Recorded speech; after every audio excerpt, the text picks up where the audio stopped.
A sequel to Aladdin is in the works, The Mighty Ducks gets a sequel show, Robert Patterson's Batsuit is revealed, and Stranger Things 4 gets a teaser. Plus, more news and reviews on You Heard with Nerds.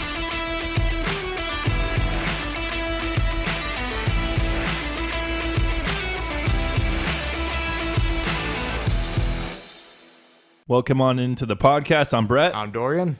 And we got some nerd news for you guys. But before we get into it, thank you guys for listening. We greatly appreciate it. Hey, if you got time, for those of you listening on Apple Podcasts, drop us a review. It really helps out getting the podcast out there and distributed. So drop us a review on there. We would greatly appreciate it. You can also check out our Patreon, patreon.com/withnerds. Just get the news out there.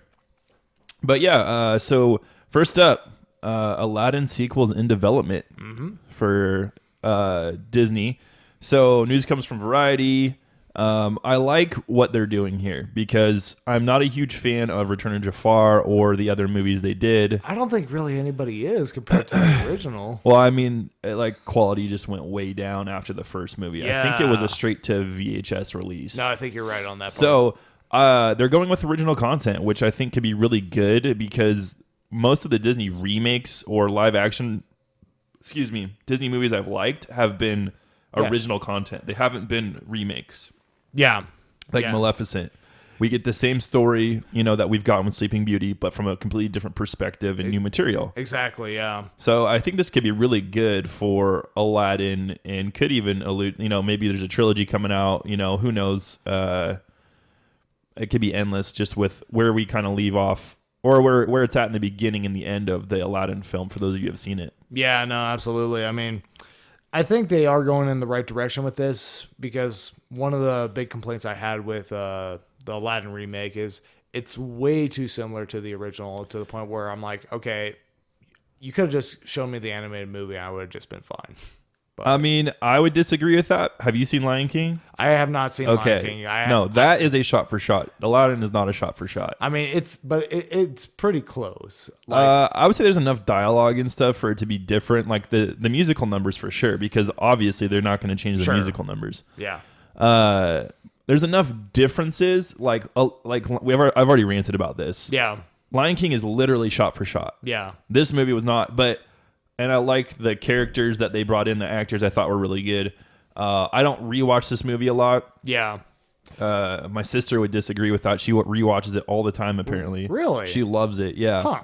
So I'm excited for it, but I'm not like banking on it being another decent movie. Yeah. Well, I mean, and that's the thing is the first movie, I think it served its purpose. It's essentially a nostalgia trip for people who grew up on Aladdin. You have a bunch of callbacks. You have, a lot of recreated scenes that are done in live action here. I mean, with, some mild differences, but for the most part, you arrive at the same destination with it. But no, I think, I don't know. I mean, this is kind of like, I would have been fine if they didn't have a sequel, but yeah, so would I.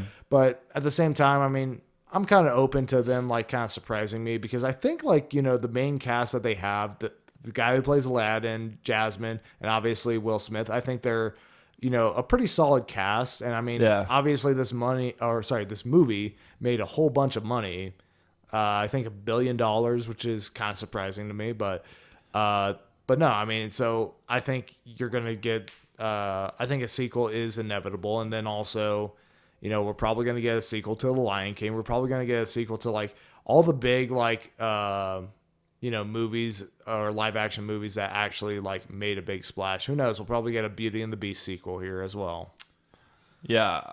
I mean, we'll see kind of what happens with it, but it is what it is. And, Disney's kind of going full throttle with all these remakes and give them sequels pretty quick, so we'll see what happens. Yeah, exactly. I mean, and just to confirm, we still do not have any indication whether or not this is completely green lit because right now the main cast is kind of up in the air on whether or not they're going to return. So this is just basically behind the scenes writing and production, kind of getting groundwork laid out in script writing. That's kind of interesting considering it's Disney and they usually lock people in for at least a couple movies. They do, yeah, typically they do, but I mean, they might not have had any plans to do it for this one. Who knows? I mean, But then it was a hit, so they're like, oh, let's just do it. yeah, because I think I think they probably just looked at it and say, okay, yeah, we just want to make one big nostalgia trip, call it good, and then move on to the next nostalgia trip here. So Right. yeah. So yeah, moving into like more Disney news, I guess. Disney Plus is getting insane. Yeah. So they just released a casting for Turner and Hooch, which was a movie with, I believe, Chevy Chase. I can't remember exactly. I don't think I've even heard of this movie. It's an older movie. It's like 80s, I think. Oh, okay. But Josh Peck is going to be the lead role, who is Josh from Drake and Josh. Okay. Then they're coming out with Honey, I Shrunk the Kids. Rick Moranis is apparently coming out of retirement to do this movie. Yeah, so this isn't just like this is an original movie. Wow. Yeah, Okay. it's a sequel. Okay. There's going to be Cheaper by the Dozen. I don't know if that's a movie sequel, because we got two of them. Yeah, with Steve Martin and basically supposed to be his kids and all that. Yep. Night at the Museum. Yeah. Home Alone. I mean, these are all like banger, like pretty big movies for their time. No, they are. It's just, I'm just kind of cautiously optimistic on this one here, just because it's just like Disney likes to just really just play to the nostalgia and just the fan servicey part of movies here, and not actually give you like the originality that you kind of want to see from, like, say, oh yeah, totally something. But yeah, and Mighty Ducks shows in production, So- which I'm excited for. so you're a big Mighty Ducks guy. Yeah, I'm a big. Yeah, I would say the original in D2 I liked a lot. I didn't really like the third movie at all. There was a third movie? Oh yeah, Okay. yeah. They went to like a prep school, and Bombay wasn't even their coach. Like, Yeah. it was weird. Well, like in Mighty Ducks 2, it's they're fighting like the Iceland or Yeah, hockey team or something. yeah, like because that. it's the Junior Goodwill game, so it's like the Junior Olympics basically. Okay. All right. So they're Team USA. Yeah. Yeah, I didn't grow up with Mighty Ducks. I mean, I did watch that one cartoon that they made on the Disney Channel where For like a couple months, Well, basically. well, yeah. It wasn't even that many episodes. well, yeah, like it was like they were actual ducks. Yeah. In Anthropomorphic ducks. Yeah, anthropomorphic ducks in outer space. Yeah. That fought crime and played hockey. fought crime and played hockey, which I'm like, that Cool. sounds like the best life imaginable. And then when I heard there was like, come the Mighty Ducks. and then when I heard there was like a Mighty Ducks movie, I'm like, oh snap, I need to see this. And then And it wasn't anything. and I'm just like, okay, well, this was a downgrade. Yeah. But Yeah. yeah. But yeah, so it was interesting because I was reading the article, and the Mighty Ducks are the bad guys. Okay, in so this. so is it kind of like doing like the Cobra Kai effect a little bit here? Well, I think it's like a soft reboot. Like, so in the original series, the Hawks were the bad guys, right. and you Coach Bombay played for them all growing up. He went and played, minor league hockey, almost went pro. Yeah.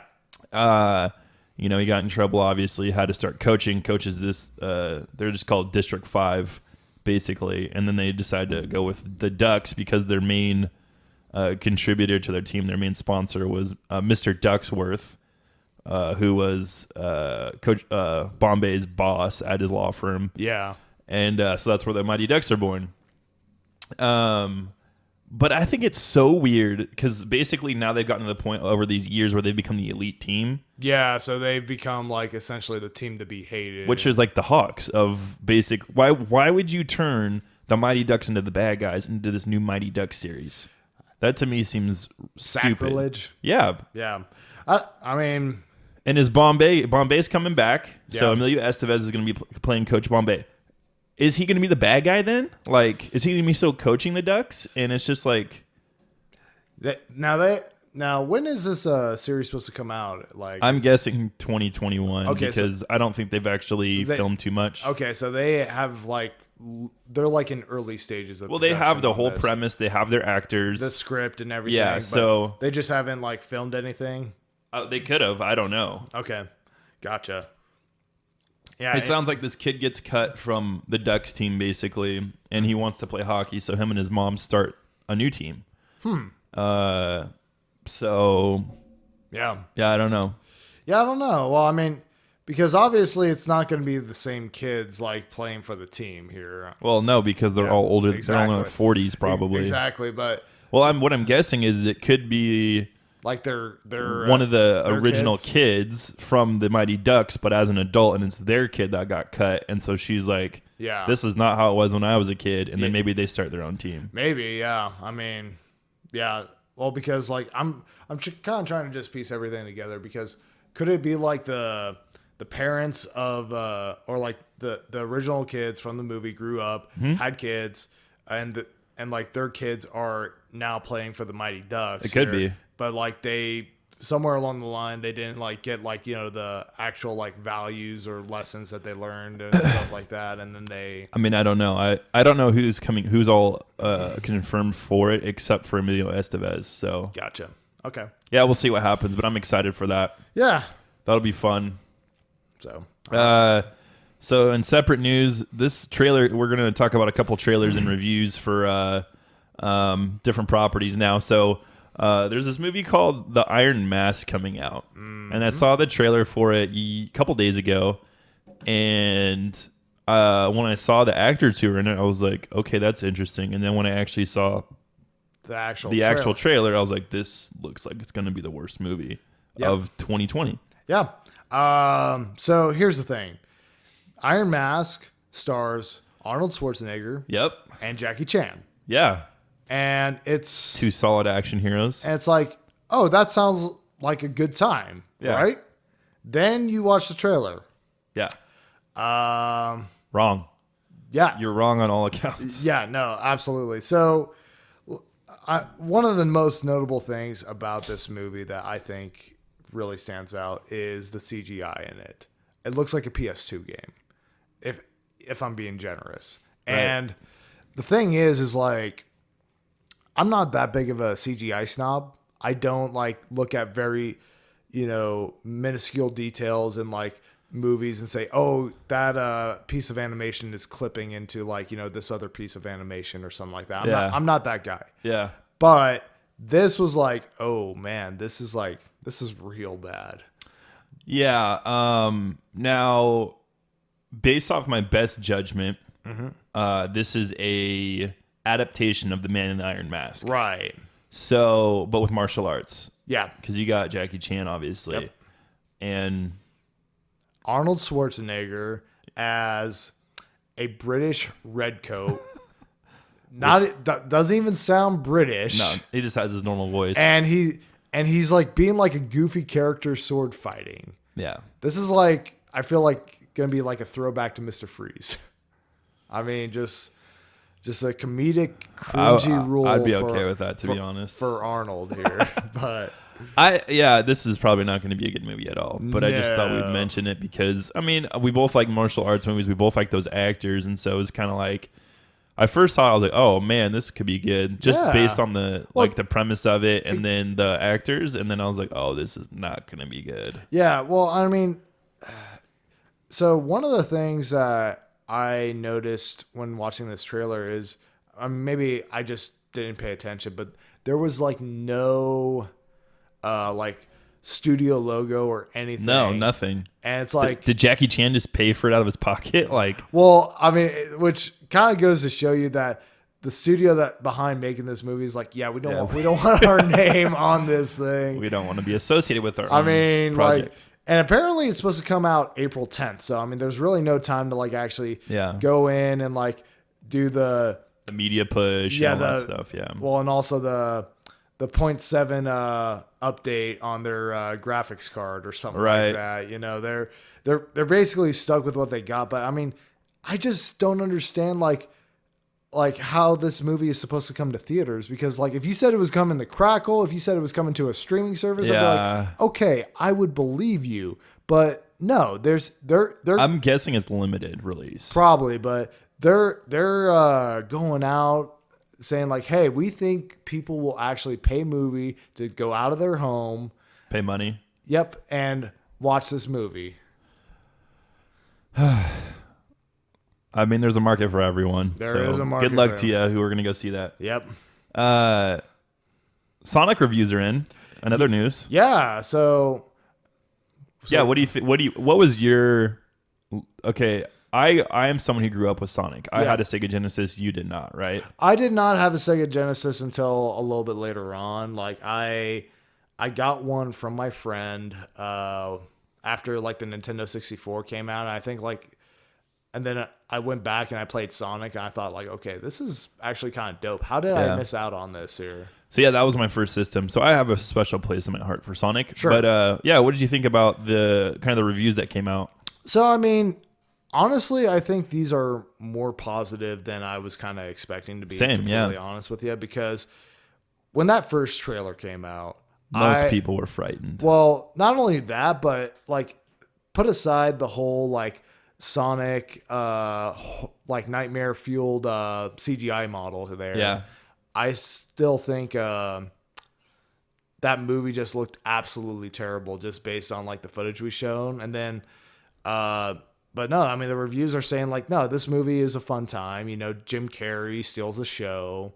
Yeah, I mean, you know, I'm still not expecting too much out of this movie just because, I mean, here's the thing. It's made for kids first and foremost. Yeah. And also probably a little bit of winks and nods to like people who like grew up with the Genesis and people who are older here as well. Yeah.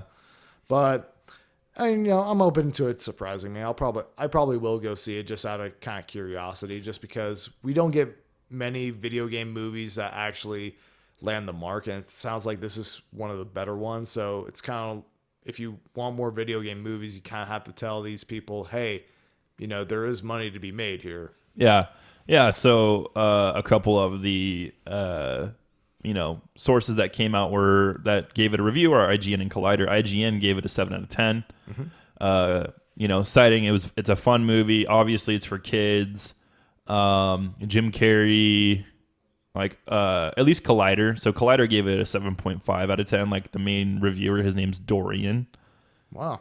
Yeah. How about that? Yeah, he gave it a 7.5 out of 10, and just kind of citing Jim Carrey as kind of like, you're going to go in thinking he's very big, like as far as his comedic over-the-topness. Like he's kind of like the Mask Jim Carrey.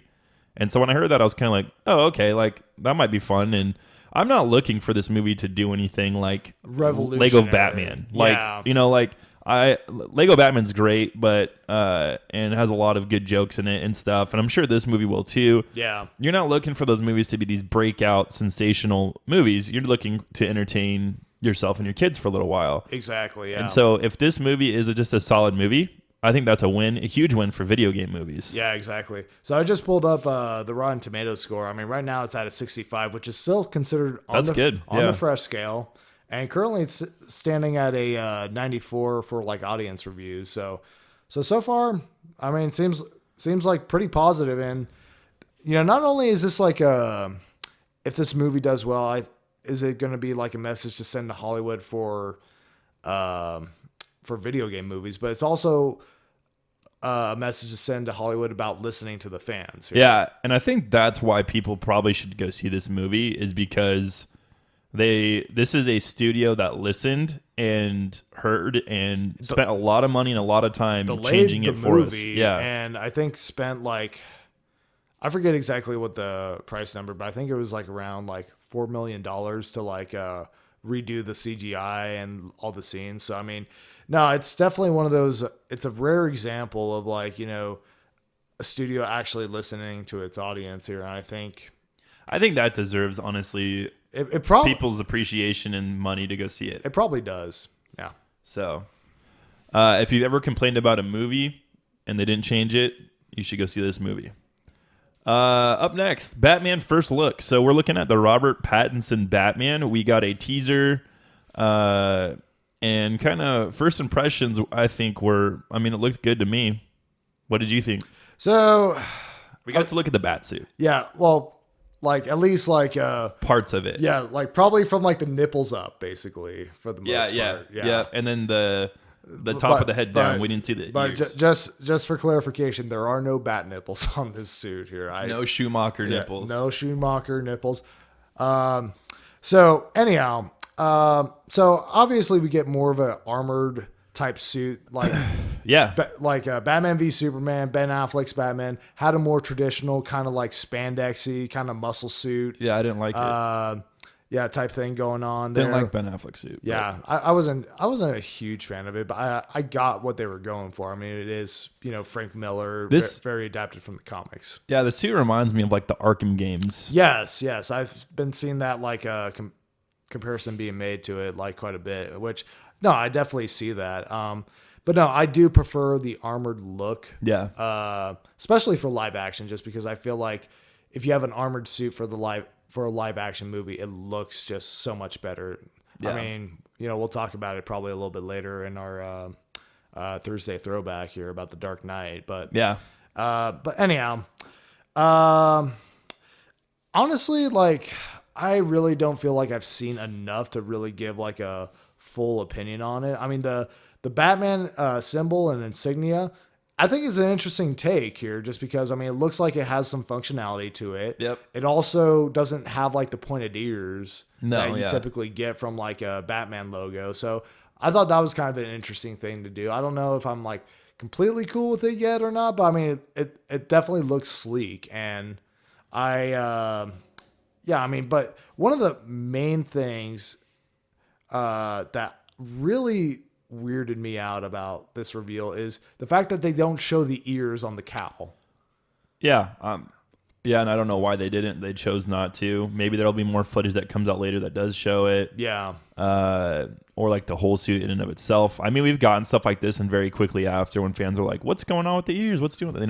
They come out and they kind of show off like whatever's going on, Yeah, exactly. So I mean, I excuse me. I mean, it's just, I just think it's a weird choice that you wouldn't include the ears or something like that. But also in the teaser video or the test footage, whatever you want to call it, it's like basically in a dark room, and the only thing that's really like illuminating the room is like a red light. So it kind of makes it a little bit hard to judge exactly the color. Kind of gives you like a Daredevil vibe for the most part. That's what a lot of people are saying. Yeah, Daredevil vibe for sure.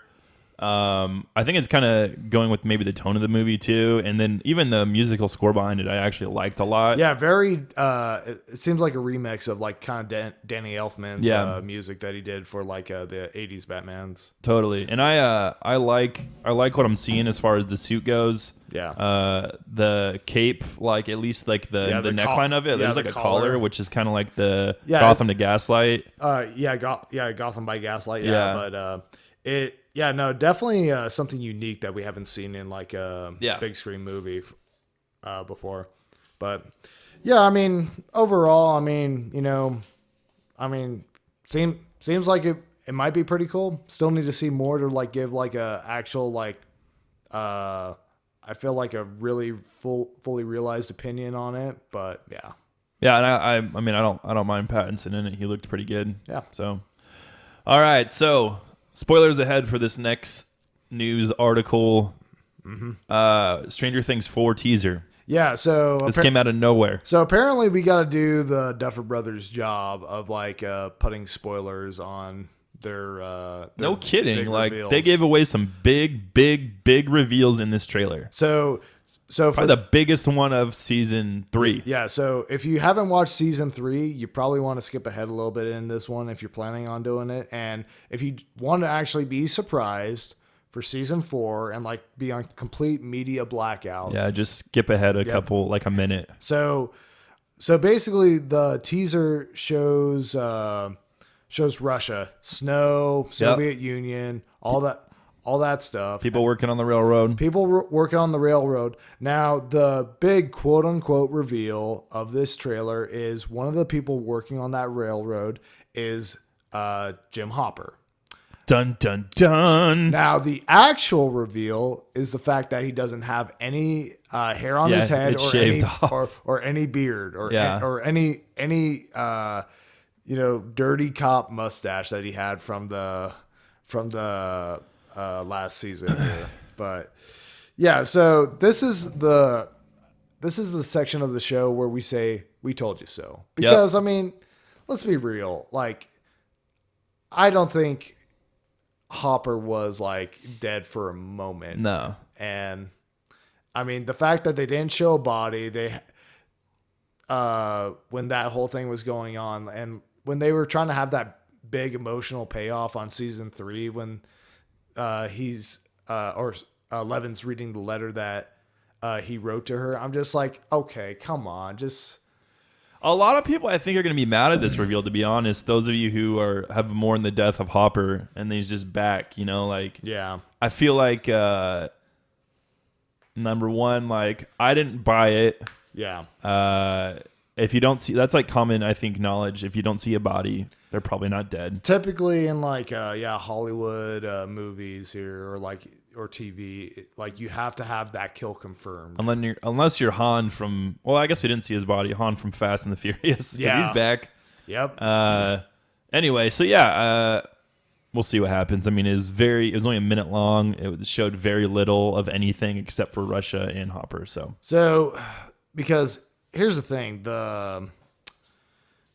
this season apparently is supposed to take more or like do more with the Upside Down, which we haven't really seen in the last 2 seasons. So is like one of the ways that they're going to go try to rescue Hopper is like, instead of like going over on a plane to Soviet Russia. Well, because they don't know where he is. Right. They probably think he's in the Upside Down, if anywhere. Right. But like, are they going to like travel through the Upside Down, open a portal or probably like a gate over in Russia, and then try to pull him out? Yeah, probably. That's my guess. Journey back to Hawkins. Yeah. We'll see. We will see. All right. Well, that's kind of it for our nerd news. We're going to take a break, and we'll see you in a few with Roundtable Review. I mean, but before that, honestly, Stranger Things, what are you doing? Like, let's rant a little bit, because I feel like the Duffer Brothers don't know what the crap they're doing with their show anymore. And here's the thing. I mean, neither of us are writers. No. And so I get it. Probably writing something and like trying to have it fleshed out and have like a whole bunch of plot threads come together in a satisfying way is difficult. Sure. However, it just seems like you're kind of undercutting like what you're trying to do with this teaser, because for one, like we mentioned, they really try to play off Hopper's quote unquote death as a very emotional moment here, and like trying to, they try to like even leave it as kind of like almost an ambiguous mystery as to like whether or not he died. And then it's just like, oh, hey, this show that you watched about, I don't know, 7 months ago roughly, and might not come back out for another 7 to 10 months. Well, here's a big reveal for it. Yeah, I mean, they could have literally shown us anything else, and it probably would have been better. Honestly, yeah. I mean, like, if you just showed me, like... a couple shots of the kids or the Demogorgon, like, in Russia just hanging out or something like that. But no. Anyway. So...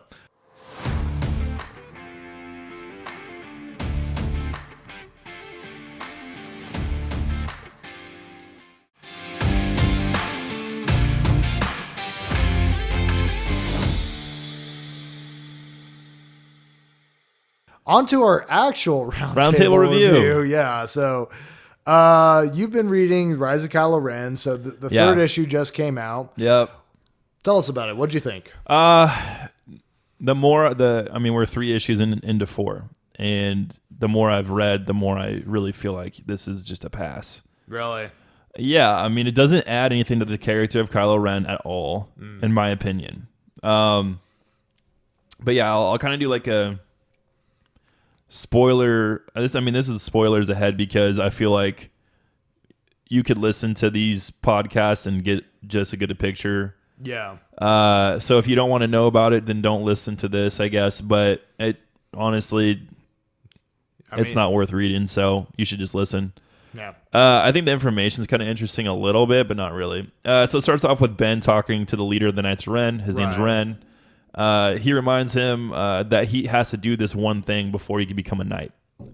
Okay. Before he can team up with them, he needs to do one thing, and that's basically you have to have a great kill. Now, I don't know what a great kill is, and so he sits down to tell him about a story of, he's like, well, I've killed a Jedi. And it's like, So okay. Killing like maybe a worthy opponent, maybe? Yeah, like probably someone or something that's, of significance. Okay. But the Ren is kind of like, no, don't just tell me of a Jedi that you've killed a Jedi. I want to know about these people. I want to know like why you killed them. I want to know, were you close to them? Like he wants to know like the nitty gritty details of this. Yeah. Give me some backstory basically. Mm-hmm. So that's essentially what the whole chapter is. It goes back to when Ben was really young. Mm-hmm. Just started Jedi training, and not soon after, these three Jedi, which are Vo, Hennix, and Ty, they started training with him. Like, I don't know, it doesn't say a specific time, but it says not soon. He said at first it was just me and my uncle, and then soon after we picked up some more. Right. And it's those three, and then there's a couple others that are around them, and they're all learning to use the Force. And Vo was kind of his rival growing up. She was always trying to like best him, and she didn't like that he just had a natural affinity for the Force. Yeah, well, she didn't. She kind of had to work a little bit harder. Not to mention that the whole nepotism thing probably didn't help things out too much. Yeah, no. And then Hennix was like funny and smart. Ty was Ty, is what he said, and Ty was kind of like a deep thinker, kind of stoic. He could feel like he's very, very like feel emotions very well, like. Kind of, not stoic, but just kind of like more monk-like, I guess, if that makes sense. Like his style was. So yeah, spoilers ahead, but he killed Hennix with his lightsaber. So they grew up.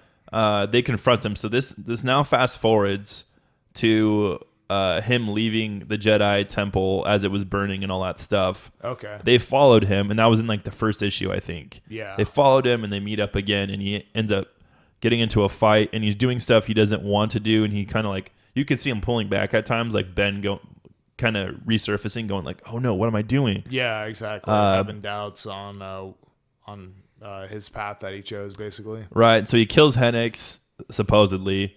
He threw the other two into like this temple thing and collapsed the temple on them. Gotcha. So he tried to kill all three of them. Lo and behold, Ren does not think that this story is good enough, but Snoke vouched for him, so everything's fine for him to join. Kind of sounds... I know, it's stupid. And then so he joins them, and then they're like, basically, maybe you'll find your great death coming along with us for the ride type of thing. Like, hey, join us, you'll find your great death someday. So that whole great death thing, is that supposed to be... Because I feel like that's alluding to like what happens in the movies. Like, is that supposed to be like him killing Han Solo, or is that supposed to be him killing Snoke or something? It could be. I don't know, to be honest. But it turns out Hennix is dead, and Kai and Vo are still alive and well. Oh, really? Yeah. Interesting. And so they force push their way out of there. Short issue, nothing here to make it worthwhile read. Gotcha. That's really all there is to it. So that being said, because we talked a little bit about like the first two issues. Yeah. I mean, I remember you saying like that, they were interesting, and they kind of like, they kind of stand on their own. Now, like, would you say this issue in here is like noticeably weaker than those first two? Big time. Okay. Writing and everything. I don't know what happened, but it's just not. It's just not. Unless not there. issue 4 is just like some big reveal. Like, yeah. It wasn't really worth my time to read it. Fair enough. And it was a quick read. Gotcha. A couple minutes. So. Okay. That's all I got for that. Sorry, Star Wars fans. Yeah. So, all right. So moving on, we have the XFL. So we've been kind of talking about the XFL for the past couple of weeks, and we finally got our first actual playoff week of the XFL. Well, not playoff, but first week of play. Sure. Yeah. Yeah. But so that being said, as someone who's kind of a lapsed person on, watching football, watching the NFL specifically, I didn't have a chance to watch any games, but I did see some highlight videos, and so far I like what I see. It seems like a good off-season alternative, or just a good alternative to the NFL from what I'm seeing so far. Yeah. I mean, the quality of football is there, I feel like. Now, I don't watch much college football. Would you say this is more comparable to college football, or? No, I think this is a little bit. This is like the NFL. I think. You think so? Okay. I mean, you could tell they're not as dialed in as some of those players, but I would say it's a step up from college play, if that makes sense. Like, obviously, there's going to be maybe some college teams that could come in and play, but these guys are all seasoned veterans. It looks like. Sure. But yeah, I mean, Seattle Dragons are my team. They looked okay. Yeah. They didn't look great. And you're still kind of deciding on your team. Yeah. So here's the thing. Like, I feel like you have to decide by this weekend. After these games, you kind of have to lock in. I might a have decision. to. I mean, here's the thing, because typically when it comes to sports, I always root for Boston's team, basically, just because my family came from Boston. I also been to Boston, and I really like the city as well here. Yeah. But they don't have a Boston team. No. So the New York team, the New York Guardians would be the closest. Yeah, but that's kind of like sacrilege for rooting for a New York team when you're... I'm guessing if they do an expansion, Boston will probably get I'm sure they will, probably at some point. So I'm kind of like, whoever I choose to like kind of root for right now, it's going to be kind of like a little bit of an asterisk like right next to it, just because it's like, okay, I'll root for you now, but when Boston gets their team, I'm out. I'm going. Right. But right now, I'm kind of deciding between Battlehawks or Renegade, just because I'm just gonna be completely superficial here. I like their logos. Hey, that's okay. And Battlehawks is just such a cool name, but the Renegades definitely have like a pretty cool like uniform and color scheme to it. So yeah, I don't know. I'll probably end up landing on Battlehawks, to be completely honest with you, but I don't know. We'll see. We'll see. So, I mean, that's fair, I guess. Yeah. You know. So, but anyhow, so you got a couple of stats and numbers that you want to go over with for your team here, right? Yeah. So I'm gonna go over kind of Seattle and what I think they're gonna do. Maybe some areas they can improve, and I'll talk about the other teams a little bit broader, but. Seattle looked okay. They didn't look great. They could have won the game. They had two big turnovers in the red zone, one being a pick and the other one being a fumble by the quarterback. And so, my concern is mostly Brandon Silvers, their starting quarterback. Yeah. Now, he threw two picks and could have thrown more. Like, he threw it into the numbers of some DC defenders' cornerbacks, basically. So, I was kind of like... I was relieved, but because he had for the day, basically, here's his stats. He was 21 for 40, 213 yards, 3 touchdowns and 2 interceptions. His rating was 72.6. Not bad, but not good. Not bad, not good. Now, one of those interceptions that actually happened was not his fault at all. So if you look at it from a 3 TD, 1 interception, his stats weren't horrible. Yeah. His completions could be a little bit higher. Other than that, I think he looked okay. He could throw it looks like he can throw. He has a pretty solid arm. Now, BJ Daniels came in because Brandon got hurt on their last drive of the game and was on third down. And so he kind of twisted his ankle up. So I don't know. He might not even play this week. BJ Daniels is their backup. He's a little bit more of the run kind of play action guy. I think he kind of fits maybe their offense a little bit better. We'll see. There's a reason Brandon Silvers beat him out for the starting quarterback. Okay. But running backs, they kind of running with a 3-headed dragon. I mean, it's the Seattle Dragons. They got Kenneth Farrell, they got Gardner, and they got Trey Williams. Farrell had 41 yards rushing on 7 attempts. That's pretty dang good. All of them averaged, I believe, about 5 yards a carry. Except for, so Farrell averaged 6, Gardner averaged 4, Williams averaged 5.3. And so, I mean, altogether for all-purpose yards, there was like 100 yards-ish rushing, basically, you could say. Which isn't insane. But wide receivers, he stood out. He had 5 receptions for 88 yards and 2 TDs. I mean, he was pretty, and he's kind of one of their slot receivers. He's not a big guy. Yeah. That's kind of the standout for their receivers. He was pretty much the only one doing much. Their defense looked pretty solid, especially their front three or like their down linemen and their linebackers, I guess, so the front 5. But They look solid. I think they have a good matchup going into, or I guess they'll be at home this week playing against Tampa Bay.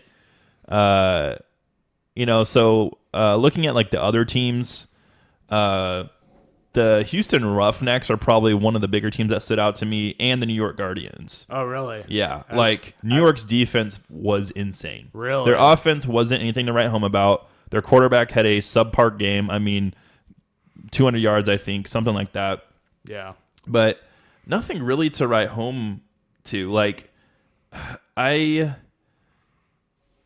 Their defense was just literally insane. Like playing lights out defense. And so, as far as that goes, I might move some stuff around in my rankings even now, but so Tampa Bay. So I'm just going to talk about Tampa Bay for a second because Seattle's playing them this week. Yeah. Tampa Bay had the most yards at any team, but they could not get in the red zone. They could not score a touchdown. They had 3 points, which almost was, completely erased by the defense on this play where they could have had an interception and they just didn't. That's crazy to me. I know. They had the most yards out of anyone and they could not capitalize. That is why I've ranked them so low in my rankings. Yeah. Is because I don't care if you could rush for 500 yards. If you can't get in the end zone, it doesn't matter. No, exactly. So, I mean, if they can figure something out for the red zone, by all means, they'll probably be one of the better teams in the league. Yeah, no, absolutely. They just haven't proved it for me. So, looking at all their stat lines and stuff, here's kind of my power rankings very quickly, I guess. Yeah. You got the Houston Roughnecks. I think, their quarterback just looked good.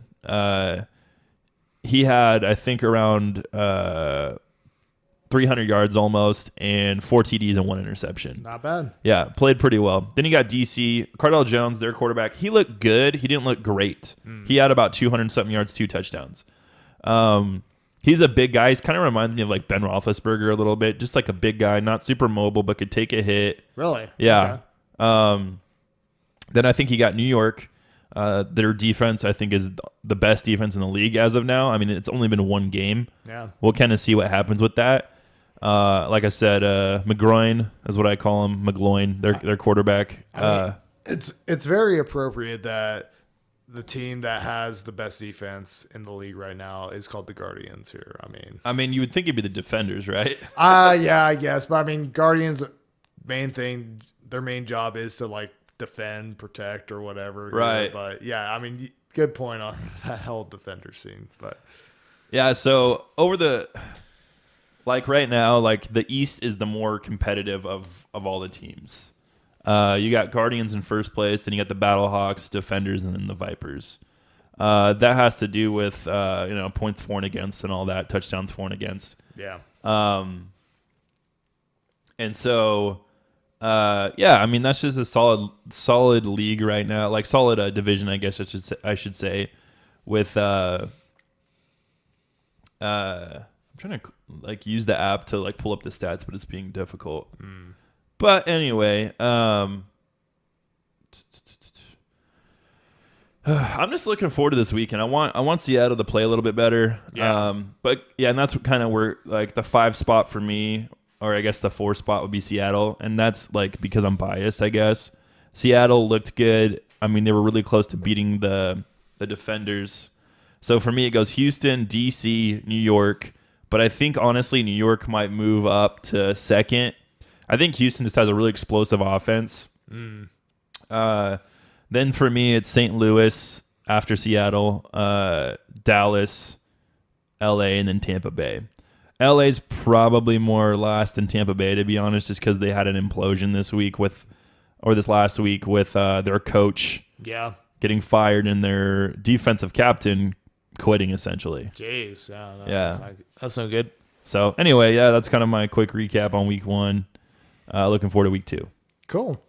So next up on our agenda, we both watched this new show that came out called Lego Masters. So basically, for those of you who don't know what it is essentially a reality TV show where they bring in people who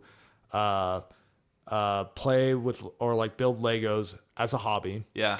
And like we're talking like some pretty impressive like people who like have like a lot of talent behind them in terms of building like Lego set pieces or sets or whatnot. Basically, what it is they give them like what 14 hours roughly 15. So in the first episode is 15, and this last episode is only 11. I don't know. Okay. I don't know who decides how much time they get. Right. So basically, they're given a specific amount of time to build something, and they can add some creative flair. Like the first one was like build a theme park, basically. Yeah. And then you have like pretty much unlimited like resources. Yeah, they have any Legos they could ever. Oh, sorry. I also learned the plural for Lego is Lego. Lego, yeah. Not Legos. That Why? I don't know. just whoever thought of that, I hate you. But Yeah. anyhow, so that being said, so it's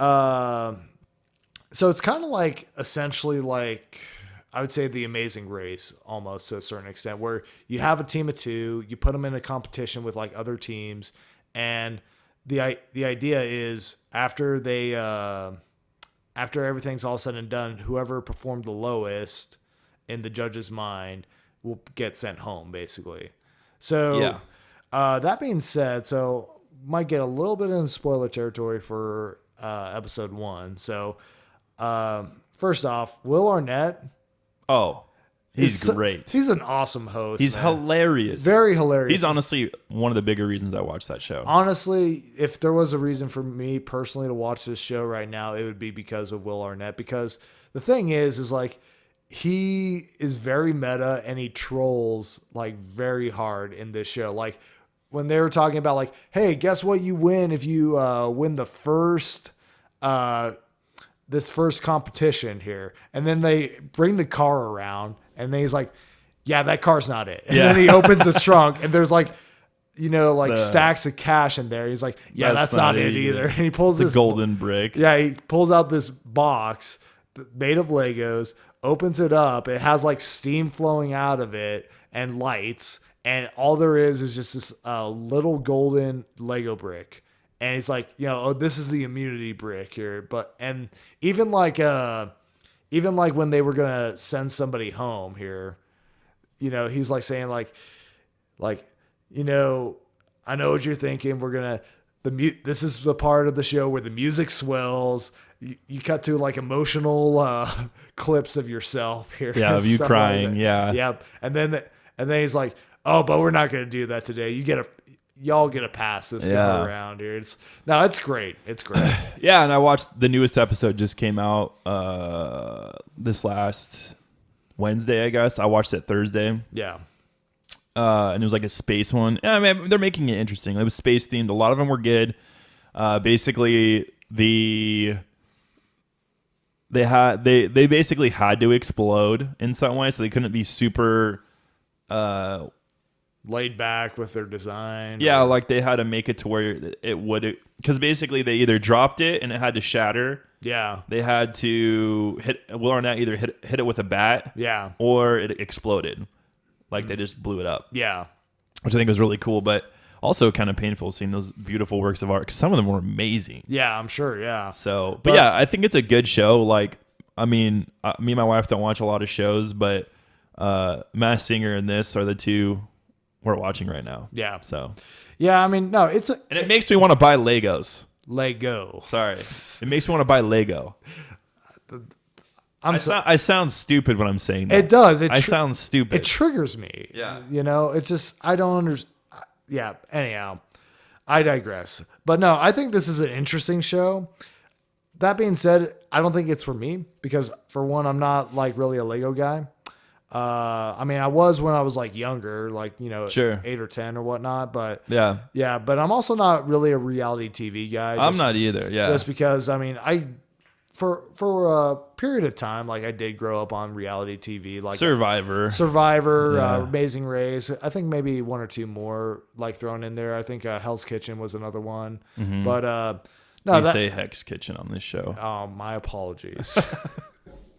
But that being said, no, I still don't think, for me personally, this is going to be something that I'll really get into. But I mean, if this show was on, when I was like maybe, when I was a kid, I probably would have loved this show. Oh yeah, that's what I think. It's a family show, and it's a good family show. Like, yeah.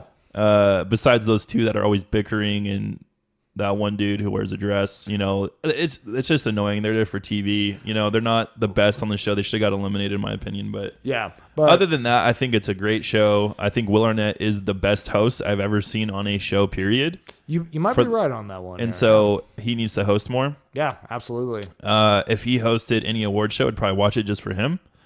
Yeah, I mean, might punch up the Oscars here. Seeing how they went hostless for like 2 years straight. Yeah, we'll see. Anyway, yeah, I think that's it. Thank you guys for listening. We greatly appreciate it. You can check us out on our social medias and YouTube. Make sure you drop by one of our podcasts, Apple Podcasts or Spotify, whatever you listen to on, and give us a review. We greatly appreciate it. You can check us out on Patreon, patreon.com/withnerds. Have an awesome week, and remember, everyone's a nerd about something. Everybody.